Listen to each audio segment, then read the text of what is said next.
It's a new year, y'all. So, a joyous new year to you all. How's it going so far? Well, so far for me, I'm grateful that we get the opportunity to restart, right? And that restart is filled with hope and so much motivation. But I think there's one thing missing, right? Like one thing that we need in order for the vision to become a reality.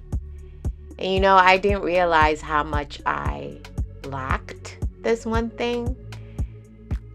I pretty much would write down the goals every year, hoping and praying that the work I did or do would eventually get me to the destination I've mapped out with the goals. Instead, on the journey, the goals became blurry, sometimes even contaminated. And all it became was just something written down.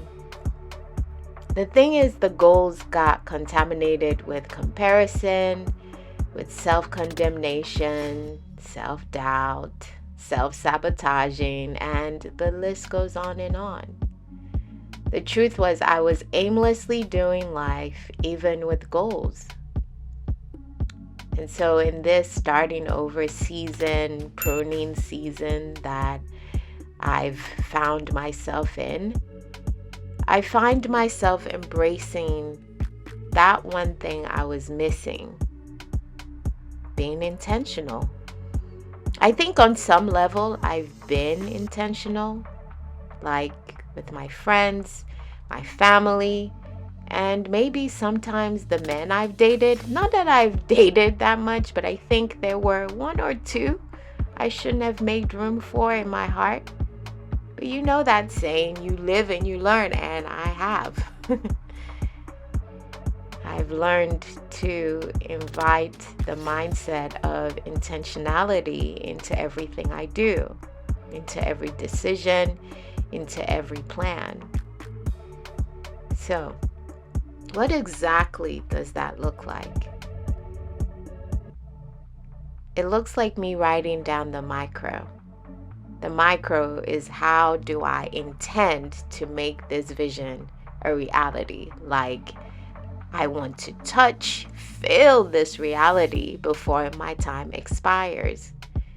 So I write down the path that will get me to that macro, which is the final destination.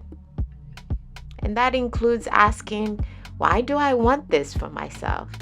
I assess if this is truly something I want for myself, and it's not something I've grabbed from society and made it my belief.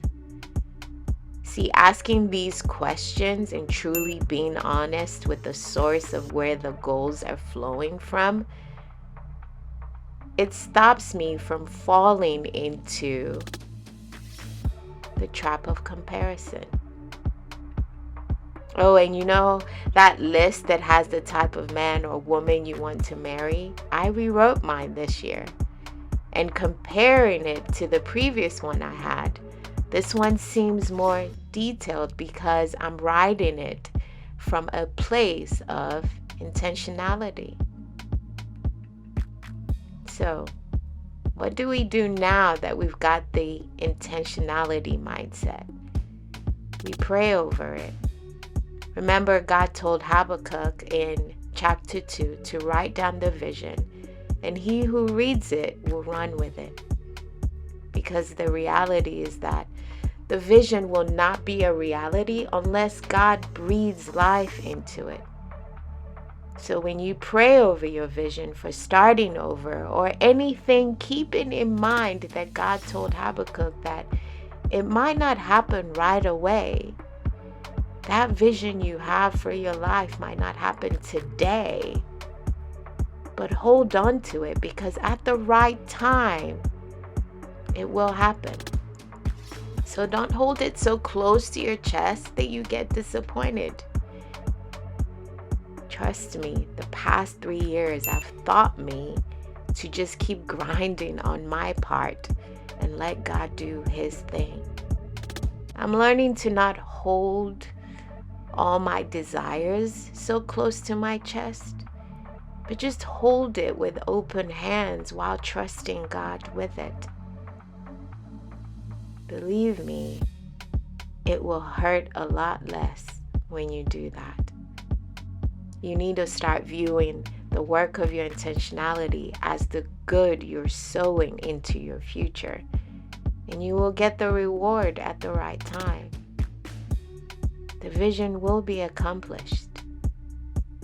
And when you have intentionality, it keeps you going to never give up. So, in your starting over, be intentional about carving your new path and don't give up on it. My prayer for us as we restart is that the vision for our lives will come in alignment with God's original intent for our lives, and that as He breathed life into the dead bones, He will breathe abundant life into every single work of our hands this year. Love you guys. Until next time, be kind to yourself and be kind to others.